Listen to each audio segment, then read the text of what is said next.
Hi, welcome all folks. Here we are with Shah, Peerally Law Group in Fremont, California. Today we are going to briefly discuss over the immigration persons problem, married women in USA and these kind of things. Before we start, I especially appreciate Mr. Shah's effort and the time that he has given us. Thank you very much for your time, Shah. Oh, you're welcome. Thank you. So I think we are a group of people who started this family friend platform where married women and then immigration problems, they can put forward all their problems in a kind of anonymous way, and they can discuss their problems, and people all over the world, they come, they see this, and some people might say, you know what, I mean, as a third person, this is my point of view. They can write their suggestions and these kind of things. So we got pretty good response from people all around the world, and today we really need your help in the sense of how does US law takes care of these kind of issues. So that is where we have this brief discussion. We would really love to hear your views on that. Well, first of all, Suresh, you're doing an excellent job. I'm very happy to hear that. Thank you. Especially a man going forward to do this kind of jobs and helping people in the community understand their rights. Woman abuse, or even I'll say a person's abuse, is prevalent in the entire world. It's something that has been there for ages, more specifically on women, unfortunately. However, lately we have seen also situations where men are getting abused, but I will talk mostly in terms of general, that means a person being abused. First of all, the United States is a country of law. That's one reason most people like to come to this country. And there are laws which are very, very protective over any kind of spousal or child abuse. VAWA, the way it stands at this point, is very, very powerful because things that VAWA can do for an immigrant sometimes cannot be done if a marriage was going as a normal marriage. I think, Suresh, the ideal situation of the world would be a married couple don't have any argument. Absolutely. But unfortunately, we all know who are in marriage, there are arguments, and that forms part of marriage and forms part of life. And this, I think, is acceptable in any community. What is not acceptable is when one spouse starts abusing the other spouse. And abuse, I think we're going to go a little bit deeper in abuse later, but I will tell you, abuse can really take multiple forms. And I mean, really, really, there is an infinite ways. There are infinite ways that an abuse can take place. And I'll let you go ahead with your questions, and we'll take it from there. Sure. We're just kind of thinking once the immigration persons comes all over the world to US, and once they have problem, maybe women, or even on the other hand men or whoever, what should they do, and whom should they approach? I mean, is there law that really protects immigrant people over here? Yes, like I mentioned earlier, there are laws, but you have to take certain steps yourself. One, before we even take a step, you have to know if you're in an abuse situation. If you're being hit by your spouse, right away it is a clear abuse. The first thing you do, you take the phone, you call 911. Don't worry about your immigration status. Okay. It's very, very important you don't worry about that, because you will have so much protection under the law if there is an abuse, if an abuse is proven, that you will not feel sorry about this. But make sure you don't abuse the system, that you call 911 for no reason when nobody has hit you, or you make up stories. I have seen cases like that too, where people make up stories. Well, you don't want to make up a story, okay? If you've been hit, and I mean even a slap amounts to an abuse, you call 911. First thing they're going to do, a police officer will come, and I'm telling you right now, if there are any signs of abuse, and even just a minor signs of abuse, most states will take that other spouse in custody. And if they think that both spouses were abusive, both of them will go in custody. If you're not the abuser, you should not be worried about this. However, I have to mention that you go into custody. The second thing is that if you enter the United States, your spouse, let's start from, if your spouse is on an H visa, for example, Right. there are some provisions, it's not under VAWA, sometimes under U visas. Well, I'm not going to go into details of the visas, but I'm just telling you there are provisions that will allow you to stay in the United States without having to be depending on that spouse. Because this is one of the main things we see in abuse cases for immigrants, is the fact that the abuser will take advantage because the abuser is the sponsor of the abusee. That means the person Absolutely. who is suffering is depending on the one who is inflicting the pain. Sure. And this is an abuse in itself. People don't know that. If your husband is a US citizen, for example, or a green card holder, and he's saying, you better do what I want. And I mean, I want can be anything that you don't want to do. You better do anything that I want, and if you don't do it, guess what? I'm going to call immigration on you. Well, they're welcome to do so. At this point, if it happens, you need to be in contact with an organization that handles those cases, or a lawyer like my law firm. We handle similar cases. But you don't have to stay in the abuse and get abused again and again and again. The only caveat, beware, don't make up a story. Don't see an abuse where there are no abuses, because that will hurt. But sometimes people, especially people who are really abused, they don't feel they are abused because it's a battered, what we call a battered woman syndrome. They're so used to the abuse that they don't feel they've been abused. The pain, right? Yes. Yeah, okay. So the steps that we take usually, let's say that person, the sponsor is a US citizen. That person never filed any papers, kept you here, kept the person who's abused here, mistreat her, curse at her every day, or curse at him every day, because abuse can take different ways. Just to quickly browse over abuses, abuse can be mental, physical, or sexual, or a combination of all, and it can be verbal, which is getting insulted every day is an abuse. If you're coming home every day and your husband or your wife is saying, you didn't cook, what are you good for? You don't work, you don't do anything good. Every day you keep hearing that and you're getting insulted in front of you, in front of your kids and family. Those are abuses. We're in America, we don't allow those kind of things to happen. However, if there's a genuine argument between husband and wife, it might not amount to an abuse. But again, you don't know that until you go and figure out with some psychologist or even a lawyer who understands those kind of cases. Let's go back a little bit to the abuses. I say mental abuse. Mental abuse can be, for example, I read about a situation, I didn't have this situation here, where the wife would depend a lot on the sister, and the sister used to write every day and send a little bit money here and there to her. And the wife would be taking that money, not giving it to her, and keep the letter from her for a long time. And she's been very depressed because she keeps thinking, hey, my sister doesn't care about me, and that really hurt her, and that's a mental abuse.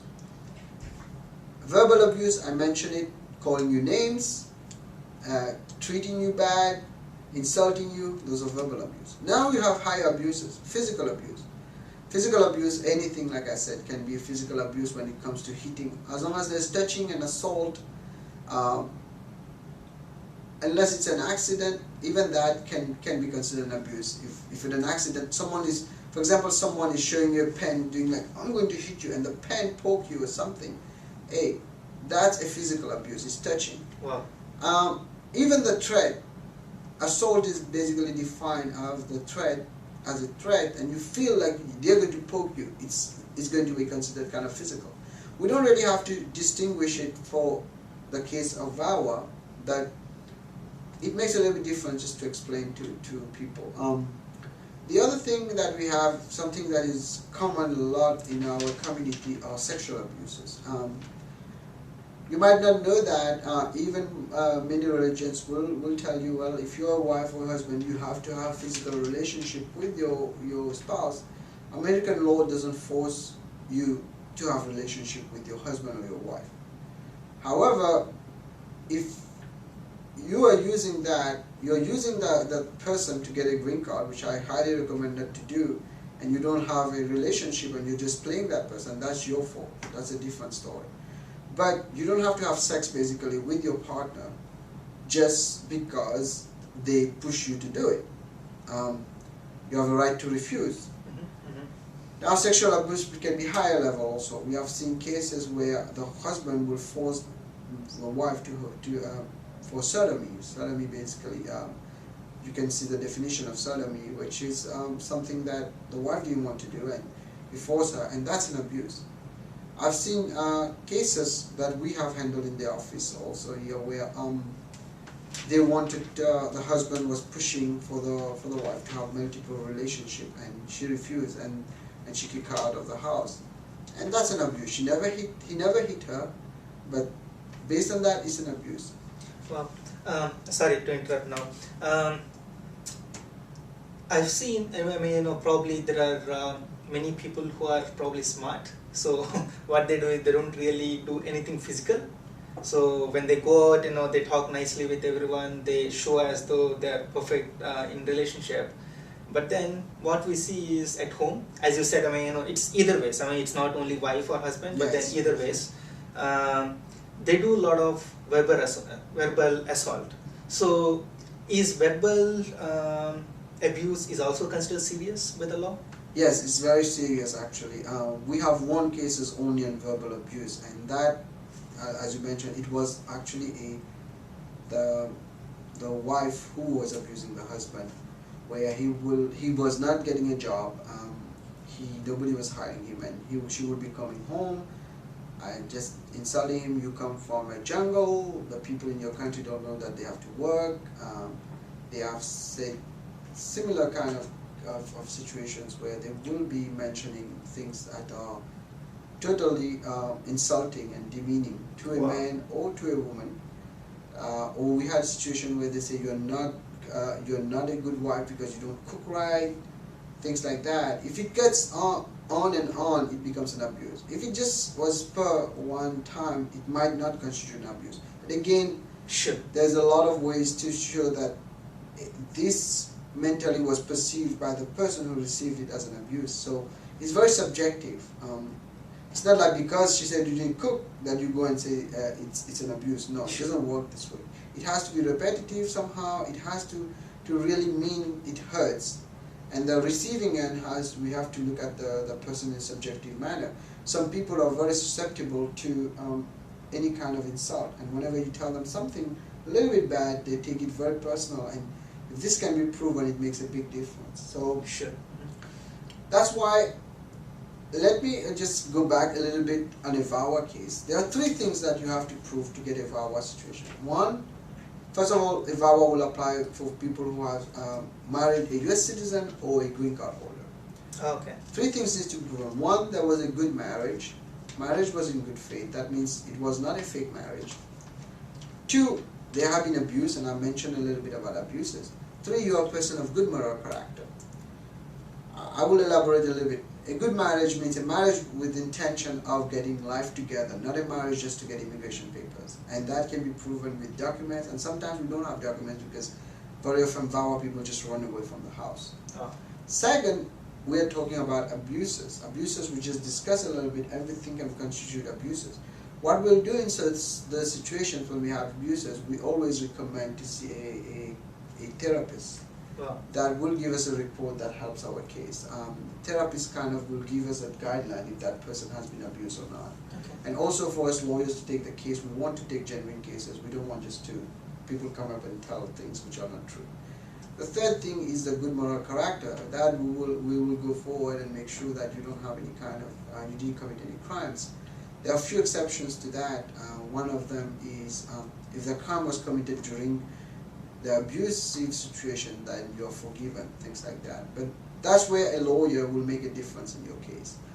And if you cannot afford a lawyer, there are many organizations that helps, but unfortunately many of them are overwhelmed. Yeah. So there's only so much they can do. They can do the part of maybe counseling, helping you get back on your track, but a lawyer can save you to stay in the United States. And that's very, very important to stay in the United States. Many people say, well, I'll just go back. Many people don't want to go back. Why they want to go back is that if they're divorced, they go back, they will be mistreated by their own family. So, as a lawyer, I'm a lawyer, but I'm also a human being. I understand, and plus also I'm in a culture that I understand the same culture. So I understand how people in our culture feel when they get divorced. So this is something that people don't like. Even now it's becoming really more prevalent, but it's still, we have those traditional ways of thinking of a divorce. And even I think in everywhere in the world, people don't like to get divorced. It's not like fun. But at the same time, if a relationship is being abusive, you don't want to stay in that, because I've seen really nasty things happening, like rape, like beaten up really bad, so many things that you will not imagine, that I don't want, even for me to discuss them, it's disgusting. So I'm telling you, first advice, if you're getting hit, call 911. Second advice, you run, take your kids, take the minimum you can, go to the police station, and they will find a shelter or something for you. There are many shelters out there that protect women. They will give you a place to stay. You can stay there, and until they can run your case. But the minimum things you can take, if you can grab all your papers, your passport, or things like that. But if you cannot take that, you can always take the police and go back there and take it and come back. Make sure you get as much of your belongings, especially when it comes to your papers, your money, that will make you survive a few days. You need to have that. The shelter can only do so much. So, especially now with all the grants going down, you have to be careful. The second step, the shelter or an organization might help you to file the VAWA petition, or if they can, if you can afford a lawyer, get a good lawyer who can help you. I'm very proud to say that most of our cases, if not saying all of them, I think all of them, not all of them, but most of them got approved. And the reason is that we are very selective. We kind of do an assessment of your case before we even take it. So those are the steps you're going to do. I know it's going to be really emotionally hard, especially if you have kids by your side. Oh yeah, but absolutely. You don't want to stay in a relationship. If that person is hurting you, guess what? They can hurt your kids too. You got to be selfish for your kids. You got to be selfish for yourself. Because at the end of the day, that person might become nice again, and very often that's what happens. The abuser will become so nice that you will feel that you are guilty, but you're not. Nobody allows anybody to hit anybody. There's no purpose for that. We are in a civilized society. Most things can be resolved by talking.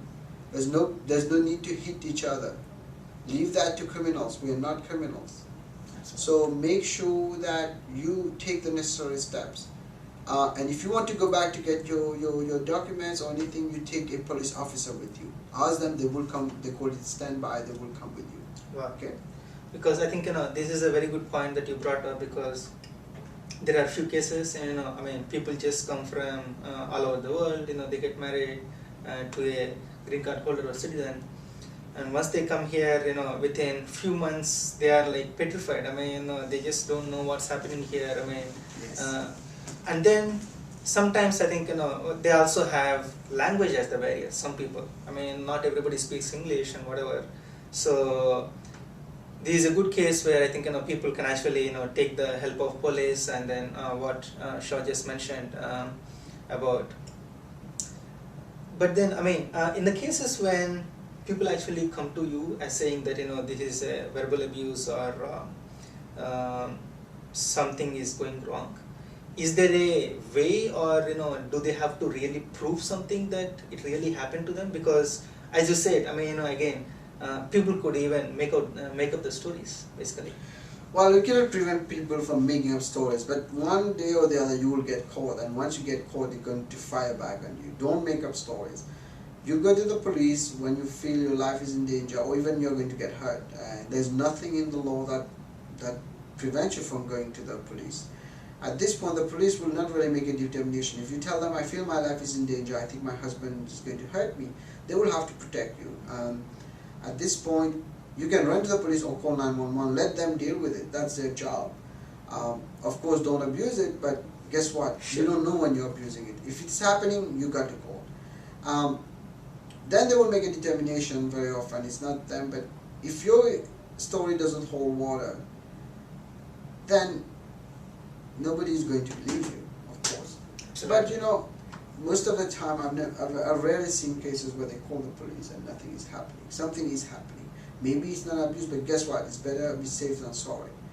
But at the same time, I'm saying this because you don't want to put your spouse in jeopardy. Once you call the police, it will be reported as domestic abuse, and domestic abuse has very tough penalties on them, including deportation. So make sure that you're not putting yourself in jeopardy just to play with the system. So be careful in that. Sure. I think, okay, one final question from my side is, there are some people probably, I mean, they don't want to stay in the relationship, but at the same time, I mean, they're probably distressed so much, they want to probably return to their native country.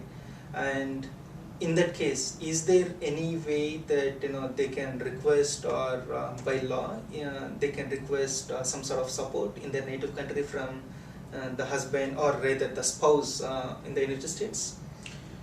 Well, this is a good question. I don't know if I know the full answer on this, but one thing you can say is that first, if you call the police and you feel depressed, well, of course, if there's an abuse, they can get involved. You get all your passport. If it is a matter of money, then I will refer you to an organization that if they are ready to give you some money to go back. Okay. The other option is to avoid deportation, where they will pay for your ticket, but that's not a good option because having a deportation on your name is not something that I would advise you to do.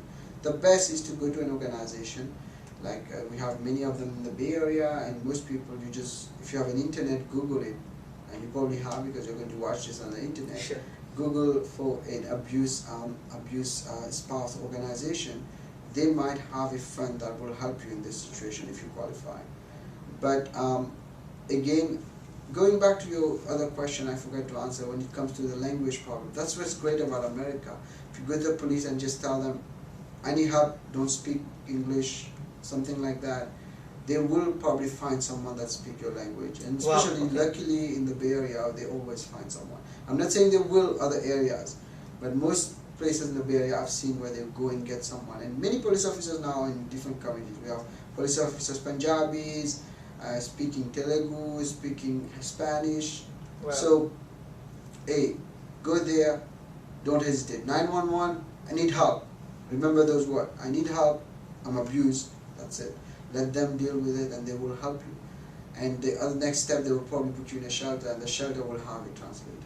Wow, absolutely. So with that, I think, you really give us a very good overview of, the system, how, marriages are protected by the law, and how the different kind of abuses and these kind of things. We really, really thank you for your time, and I hope probably I will come back to you a little later. I think with more and more questions from our viewers. Sure. So again, before I wind up, Shah is attorney at law at Shah Peerally Law Group, and thank you very much for watching the video. Thanks a lot. Thank you very much. Thank you very much. Just to make a quick statement, Sure. I really am proud what you're doing. It's something very good. We need that in society. More and more things are happening, and with the internet, people are seeing how others are getting treated. And if you feel uncomfortable talking to an organization, you want to talk to a lawyer, feel free, you can give me, and I think Suresh will put the link to our website, which is peerallylaw.com, and you can call us and we will have, and everything that you say under VAWA is protected under the law. And one thing I've mentioned, I forgot to mention, the great thing with VAWA, once it's filed, pretty much anything that the spouse is going to say will not be considered unless it can be corroborated independently. So you pretty much locking, the spouse can say you're a bad woman, you're a bad husband, doesn't matter. The VAWA officer doesn't have the right to go and use that against you. Wow. So this is something very, very important. Another thing important I forgot to mention in VAWA is, if you enter the United States illegally and you cross the border, you're trying to file a marriage petition, you might not get it. But under VAWA, you will get it. And another thing also, VAWA can be applied while you are in your home country too. That's another thing. If you are in India, for example, you've been abused, you've been kicked out, you can file your VAWA and come back in the United States. and Wow, that too. okay. Okay. Okay? Awesome. I'm sorry, I just put that in the middle. So Sure, Lisa, absolutely. thank you No very problem. much for inviting me. Thanks a lot. Bye bye. You're welcome. Thank you.